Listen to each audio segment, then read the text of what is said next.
yeah, and he actually said 7 things, and this is a great opportunity for Rav Ashi to document the 7 teachings of Rabbi Akiva to his son.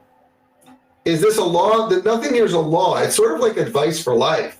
It sort of feels like the Pirkei Avot, the ethics of our fathers type of stuff. But it fits in here, and that's why you see it. On page 142, figure 4.4 is a great example of different styles of Talmud. And I'll just read them out. Of Agadita, and I'll read them out loud. Teachings regarding the episodes and events described in the Tanakh. So many times we talk about the weekly Torah portion, and then I'll say, and the Medrash says, yada, yada, yada. And someone says, but Rabbi, it doesn't say that in the Torah. That's right. That's in the Medrash. That was orally passed down. The details of the Torah that we don't necessarily know from the text. So that's part of Agadita. Number 2, ethical teachings and life advice offered by individual Tanaim and Amoraim. For example, like Rabbi Akiva, what he told his son. And number 3, information and sagas regarding Jewish history. There's a lot of Jewish history recorded in the Talmud. For example, the destruction of the Second Temple. Stories about individual Tanaim and Amoraim. An episode which Rabbi Akiva, remember he says, the story about the fish swimming back and forth in the brook, and the fox says, come out with me. Rabbi Akiva says, and the fish says, if I come out with you, the fisherman won't catch me, but I'll surely die. And he was talking about how important it is for a Jew to be submerged in the Torah. The Torah is our life. That's an example of a story with a lesson. That's part of Agadita. And then there's theological and philosophical discussions, like, for example, that every person has a share in the world to come. That's not a law. That's part of Agadita too. But, my friends, look at text number 11. Our sages tell us, and this is Nachmanides, what is Agadita? They are deep cisterns of wisdom that do not lose a drop. All their words possess an inner heart and without any concealing husk. Agadita is pure godliness. But you have to know how to read it. Text number 12. Indeed, we find a rabbinical teaching that states, this is page 143. If you wish to recognize the one who spoke the world into being, study the Agadita. For through this you will recognize the one who spoke the world into being, and you will cleave to his ways. Here's an example of looking deeper into a teaching, page number 13. And then if I think we'll have a little time, I'll give you like a Purim-related Agadita that you must translate with the teachings of Kabbalah, otherwise it makes no sense. I'm going to try to fit that in soon. Okay. Text number 13. Rabbi Zera encountered Rabbi Yehuda, who was standing at the entryway to his father-in-law's house, and he observed that Rabbi Yehuda was in an exceptionally positive frame of mind, and realized that he could pose any question at all about the world, and he would receive an answer. Reb Zera asks, why is it that goats walk ahead and ewes walk behind them?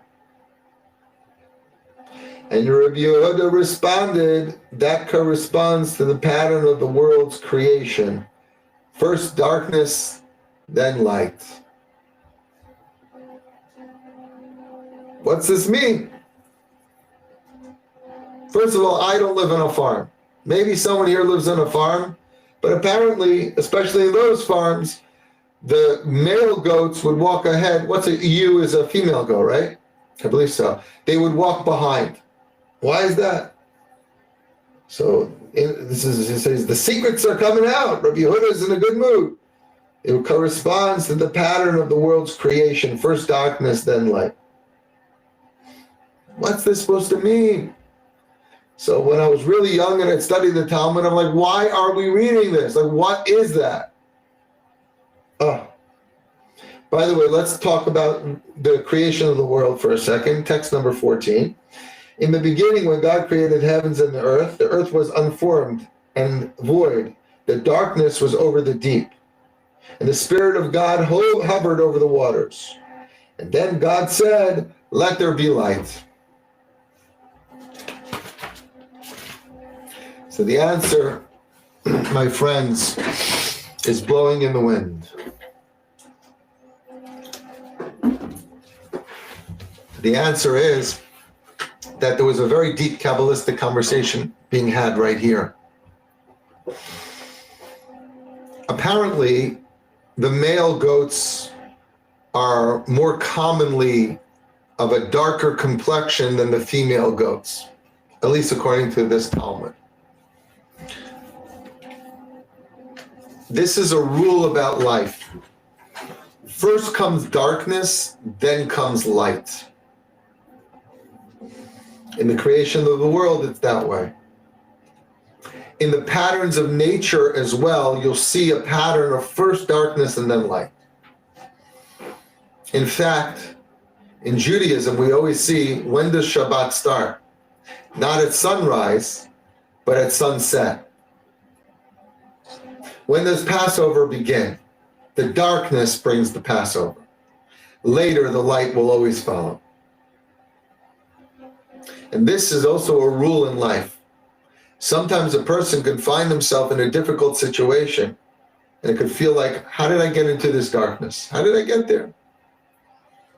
If it's so dark right now, probably it's going to be darker tomorrow. There's no hope. There's nothing to look forward to. I speak to people every day that are going through challenges, and they truly believe this way. They believe that there's nothing going to get better tomorrow. It's dark now. It'll be darker tomorrow. I have nothing to look forward to. Rabbi Yehuda is telling Reb Zera, you should know one thing. The way God created the world is the light always follows the darkness. Never give up hope. Always realize no matter how dark it is, it's about to get lighter. There is hope. There is better times ahead. That's the rule of the pattern of creation. First comes darkness, Shabbos starts, and then more light, the sun rises with the next day. They weren't having silly conversations about farm animals. They were discussing deep concepts of the universe cloaked in ordinary talk. That's one example. I'm going to play the video for you, and then afterwards I'll share with you another story from the Talmud, but a Kabbalistic interpretation.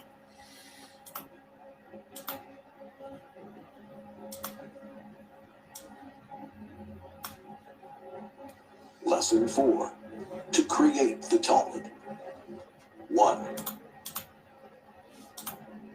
During the century and a half following the Mishnah's composition, the sages of the land of Israel thoroughly examined its teachings. Their own resultant teachings are compiled in the Talmud Yerushalmi,